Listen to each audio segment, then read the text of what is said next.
नमस्कार। आज बात करेंगे एक बहुत ही हाई प्रोफाइल केस की, उन्नाव रेप केस। और इस केस के सेंटर में जो नाम है वो है कुलदीप सिंह सेंगर। अच्छा, तो हुआ ये था कि निचली अदालत ने यानी ट्रायल कोर्ट ने इस मामले में एक बहुत ही कड़ा फैसला सुनाया था। सेंगर को उम्र कैद की सजा मिली थी। तो कहानी की शुरुआत यहीं से होती है। लेकिन अभी हाल ही में एक ऐसा मोड़ आया जो काफी चौंकाने वाला है। दिल्ली हाईकोर्ट ने उस उम्र कैद की सजा को सस्पेंड कर दिया है, मतलब उस पर रोक लगा दी। तो अब सवाल ये उठता है कि आखिर कोर्ट इस फैसले तक पहुंचा कैसे, ऐसा क्या हुआ? आज हम अपनी इस पूरी बातचीत में इसी सवाल का जवाब ढूंढने की कोशिश करेंगे। चलिए एक नजर डालते हैं कि हम इसे कैसे समझने वाले हैं। पहले देखेंगे कि ये सजा सस्पेंड क्यों हुई, फिर इसके पीछे का मेन लीगल सवाल क्या है। इसके बाद दो अलग अलग चार्जेस और उनकी सजाओं पर बात करेंगे। कोर्ट का प्राइमा फेसी यानी पहली नजर का फैसला क्या था, सजा का कैलकुलेशन कैसे हुआ, और हां, आखिर में ये भी कि अब आगे क्या होगा। तो चलिए शुरू करते हैं पहले हिस्से से। एक उम्र कैद की सजा सस्पेंड। दिल्ली हाई कोर्ट के इस ताजा फैसले को जरा बारीकी से समझते हैं। ठीक है, तो सबसे पहले कुछ जरूरी बातें रीकैप कर लेते हैं। दोषी कुलदीप सिंह सेंगर, जिन्हें बीजेपी से निकाल दिया गया था, उन्हें सजा क्या मिली थी? उम्र कैद। और आरोप क्या था?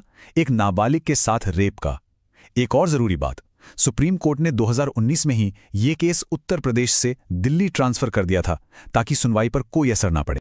अब आते हैं इस मामले के एकदम लीगल कोर पर, क्योंकि यहां सब कुछ इस एक बात पर टिका है कि कानून किसी अपराध को देखता कैसे है, उसकी परिभाषा क्या है। और इस पूरे फैसले की जड़ में जो कानून है वो है पॉक्सो एक्ट, यानी protection of children from sexual offences act. ये वो कानून है जो भारत में बच्चों को यौन शोषण से बचाने के लिए बनाया गया सबसे बड़ा कानून है। और बात यह है कि कोर्ट का ये पूरा का पूरा फैसला इसी कानून के अंदर छिपे एक बहुत ही छोटे से लेकिन बेहद जरूरी फर्क पर टिका हुआ है। तो चलिए अब समझते हैं उन दो अलग अलग आरोपों को जिनके आधार पर पॉक्सो एक्ट में सुनवाई हुई।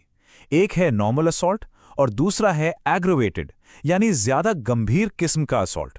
जरा इस स्क्रीन पर ध्यान दीजिए। यहां दो तरह के अपराधों का फर्क साफ साफ दिखेगा। एक तरफ है पीओएससीओ की धारा 4, जिसे हम सामान्य अपराध कह सकते हैं। इसमें कम से कम सजा थी 7 साल। दूसरी तरफ है धारा 5, जिसे गंभीर या एग्रेवेटेड अपराध माना जाता है। और यहां देखिए, सजा सीधे 20 साल से शुरू होकर उम्र कैद तक जाती है। यह धारा तब लगती है जब अपराधी कोई पब्लिक सर्वेंट हो, जैसे कोई पुलिस वाला या सरकारी अफसर।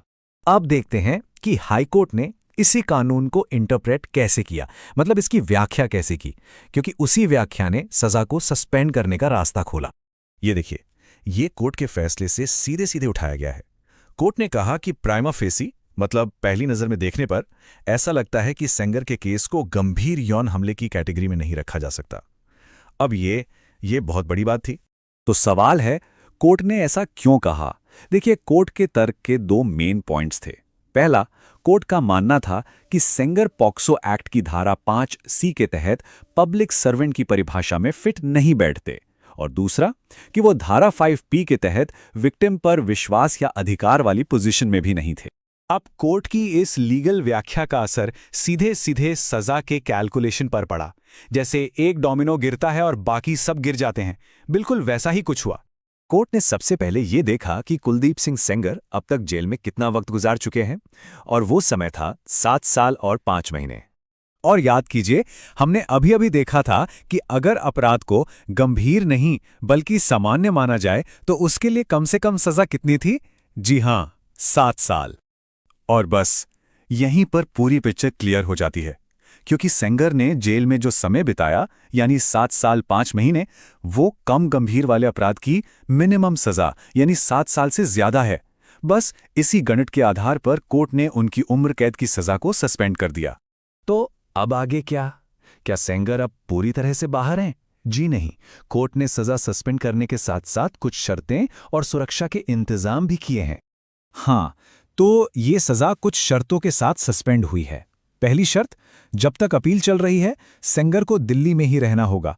दूसरी, वो पीड़िता के घर के 5 किलोमीटर के दायरे में भी नहीं आ सकते। तीसरी, लोकल डीसीपी को पर्सनली पीड़िता की सुरक्षा की निगरानी करने के लिए कहा गया है।